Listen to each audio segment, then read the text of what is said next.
is rainbows. This cannot be natural. So, like, I thought this was a joke at first, but I don't think that it's a joke anymore. So basically, the original creator of this video is like, why are there rainbows coming out of our fountain? What is put in our water supply? What is put in our air supply? What metal oxide chemicals in here are in this water that makes rainbows? He says it's not natural and this didn't happen 20 years ago. And I sincerely hope that that is a satire video, but I don't think so, honestly. So here's how rainbows work.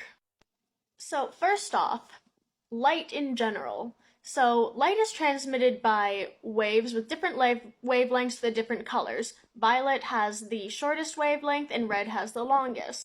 Now, those colors are in the visible light spectrum, which is light that we can perceive, like humans can perceive with our eyes. Outside of that visible light spectrum, there is light and stuff there's wavelengths that we cannot see, such as infrared, ultraviolet, microwaves, radio waves, etc., etc.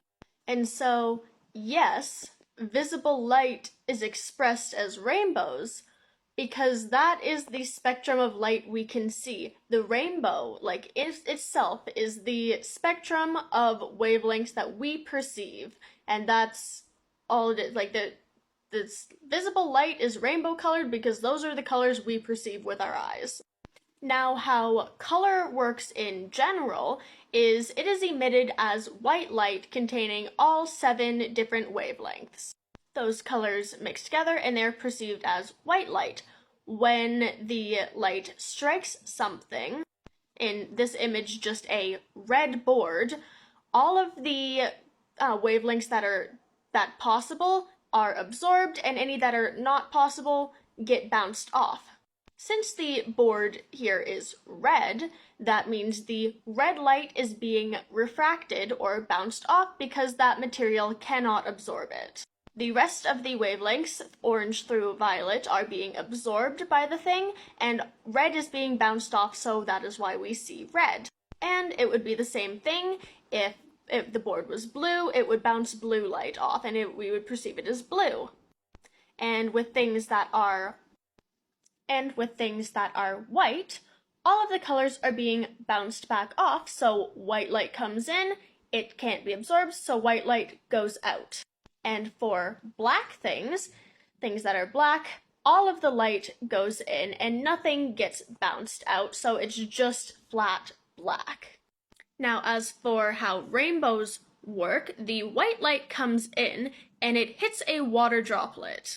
That water droplet is all funky in physics ways, but basically it just messes with how the light goes. Like if it was just a flat piece of glass, for example, it would just go through that glass relatively normally. But if you have like a prism or a glass sphere, like a water droplet, the light gets all confused and doesn't pass through easy because there's a bunch of different faces and angles that kind of makes light lose its shit.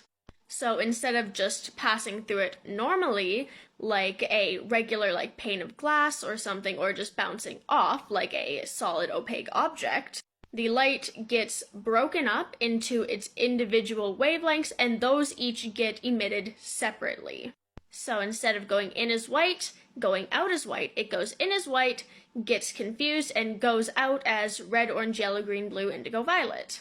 So that can happen in like glass or plastic prisms due to all the wonky faces, or it can happen after a rainstorm due to the water droplets in the air, or in a fountain due to the same reason. So the water droplets are just confusing the white light, and that breaks it up and gets expressed as a rainbow. So no chemicals, no freaky drugs or anything, it's just light. And yes, rainbows were very much a thing 20 years ago.